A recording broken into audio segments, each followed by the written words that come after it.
Level up your listening with Bose Quiet Comfort Ultra earbuds and headphones. With immersive sound and world-class noise cancellation for a not-so-silent night.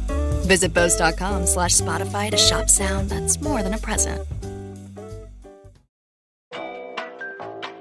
Hold music. You want to avoid it, and so do your customers. So say goodbye to hold music and hello to faster, smarter support with Salesforce. Make service more personal and agents more productive using built-in trusted AI. Then watch costs and wait times drop and satisfaction soar. Support customers in a whole new way with Service GPT. Learn how at salesforce.com/servicegpt. This is Optimal Finance Daily, episode 2530. Effort Alone Isn't Enough by David Cain of Raptitude.com. And I'm your host and personal finance enthusiast, Diana Merriam.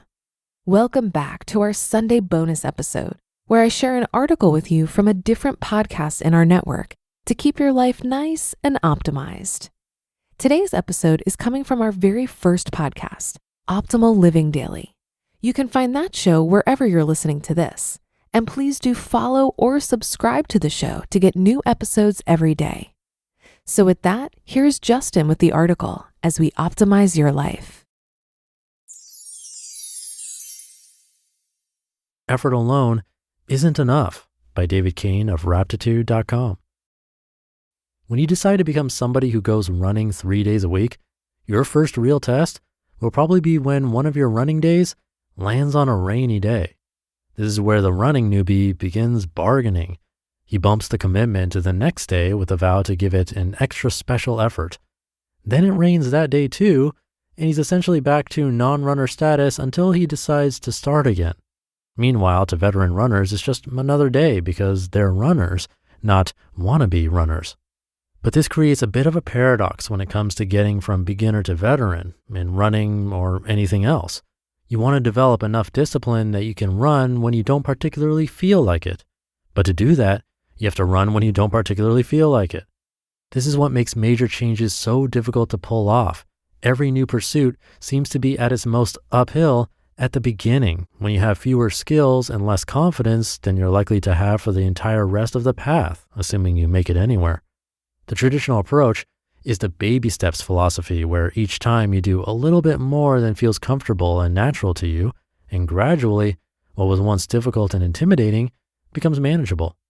Most people who are already good at something will tell you that baby steps is how they got there. But this approach still takes a considerable level of discipline at the outset.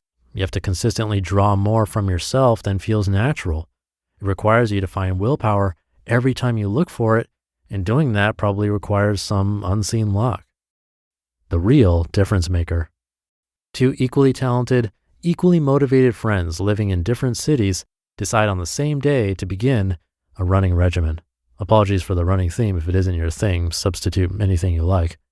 A year later, friend A has become an experienced runner, and friend B has reverted to couch potato and is about to try to get on the wagon again. The difference was only that friend B began his endeavor when his city was experiencing a brutal cold snap, and therefore much more willpower was required of him than was ever required of friend A in order to get to cruising altitude. Meanwhile, both of them now believe B is just intrinsically lazy and that A has what it takes. Both are unaware that circumstances ultimately made the difference in this case because they had the same capacity for effort. Friend A goes on to run marathons. Friend B goes on to build a Blu-ray collection. The real key to friend A's success is that for whatever reason, he reached a place where he felt like a runner before any additional adversity derailed him. By the time he had his first day of bad weather, he already self-identified as somebody who runs, and so it felt natural for him to go out anyway, even though it's chilly. We often regard the baby steps explanation as being the complete story because we presume that success is more or less just a matter of effort. But there's something more important at play that we often miss, which is the change in self-image that always comes along with a successful change in habit or behavior. In every pursuit, it aids the established people and hinders the novice. If you go from couch potato to morning runner, however you did it, you can't help but feel like a different person. Lazing around all morning will no longer be attractive to you. You'll relate to everything in your life differently: food, television, your couch, the outdoors, successful people, unsuccessful people, free time, and your expectations of the future, because your moment-to-moment sense of who you are is different. This sense is the thing that makes the real difference in any personal change. It makes the effort happen or not happen. The actual efforts involved in our goals, as in the miles we run or the push-ups we do, are often less like choices and more like reactions to who we feel like we are in relation to those efforts. If you always self-identify as someone who isn't cut out for exercise, every workout will feel like self-spite, and it is. Look at every hill from its top. We tend to think of these identity changes as being involuntary consequences or rewards that come after the behavior change. You did the running, and because of the running and resulting fitness, your self-esteem and relationship to the world changed. But it's a two-way relationship. This new identity, if you could somehow access it beforehand, would have made the running a hell of a lot easier. It would feel downhill rather than uphill. It would feel like an obvious and inviting thing to do rather than a solemn self-sacrifice. Personal development geeks have been exploiting this two-way effect for a long time. You can actually cultivate the new identity before or during your efforts, and this makes the behavior part a completely different experience. It energizes you rather than drains you. With some basic creative visualization, you can consciously envision living life as the person who has already achieved those goals and experience the reinforcing effect immediately. If you spend 10 or 20 minutes envisioning what your present moment would be like if you already were in the habit of running at dawn every morning, including the consequences to your physique, sense of self-worth, and confidence, you'll find getting the shoes on and getting out the door dramatically easier. But the effects are broader and longer lasting than that, just getting you out the door. If you make a point of locating that identity frequently, you'll naturally find yourself grocery shopping differently, planning your day differently, and entertaining yourself differently. You'll begin to find it more natural to do the things that will create and sustain a fitness habit, and you'll find it less natural to do the things that sabotage it, like eating bad food and lazing around. This isn't a matter of fake it until you make it. You aren't trying to fool anyone, just to cultivate as often as possible a present moment sense of what right now feels like when you're the person who's already doing what you want to do. It's easy to overcomplicate this. Close your eyes, take 10 minutes or even 5, and imagine your present moment reality as if you're already living the way you're trying to live. Steve Pavlina has written volumes on this if you need more instruction. This kind of practice is another frequent victim of kookiness by association. It has obvious real-life benefits to anyone who's tried it, but it's often regarded as schlock because so many advocates attribute its effectiveness to universe-bending magic or ancient prophecies. But it's totally rational.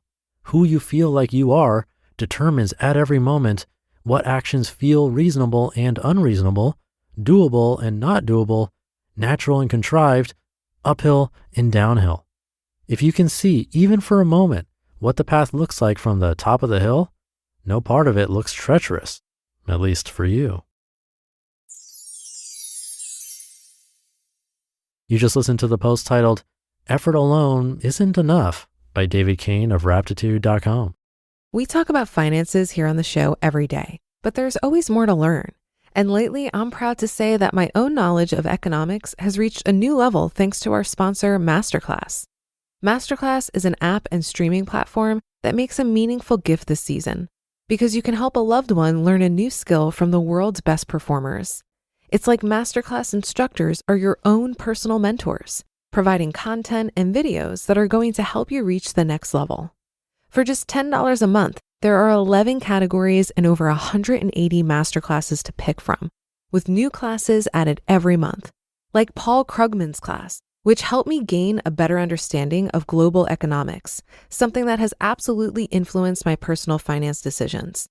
This holiday season, give one annual membership and get one free at masterclass.com/optimalfinance. Right now, you can get 2 memberships for the price of one at masterclass.com/optimalfinance. Masterclass.com/optimalfinance. Offer terms apply. Labor strikes, climate change, your beat up office printer. What do they all have in common? Come on, it's about the money. Economics is everywhere and everything, fueling our lives, even where we least expect it. If you're a fan of Optimal Finance Daily and are curious to learn something new and exciting about economics every week, I recommend you listen to the Planet Money podcast from NPR. Planet Money is a different kind of world where the complex economy actually makes sense. Listeners can learn, laugh, and be entertained. And in addition, I find it to be really educational. Money can be confusing, and Planet Money is great at providing straightforward explanations for how money is really moving in ways we're usually kept in the dark about. The Planet Money team lives to tell a good story in around 30 minutes. It's econ for the rest of us. Tune in to Planet Money every week for entertaining stories and insights about how money shapes our world, stories that can't be found anywhere else. Listen now to Planet Money from NPR, wherever you get your podcasts. And thank you to David. His big example was running, and I instantly had a flashback to last month where I narrated a longer post from Anthony Ungaro of Break the Twitch, where he talked about starting a habit of running and then took a break when it was raining, just like David Cain mentioned. And then Anthony never got back into it.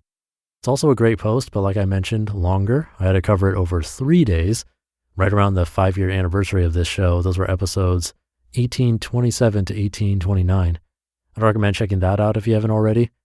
But anyway, I was kind of laughing to myself since it's the exact same example. But this had definitely a different twist on it, and a really cool one. It's definitely something to try. Don't be afraid of it. I also agree about Steve Pavlina. He mentioned him at the end. I've been narrating Steve since 5 years ago, one of the very first authors on the show. So his articles are also worth checking out, and he definitely goes into this topic. So I'll leave you to it. Have a great rest of your day, and I'll be back tomorrow where your optimal life awaits.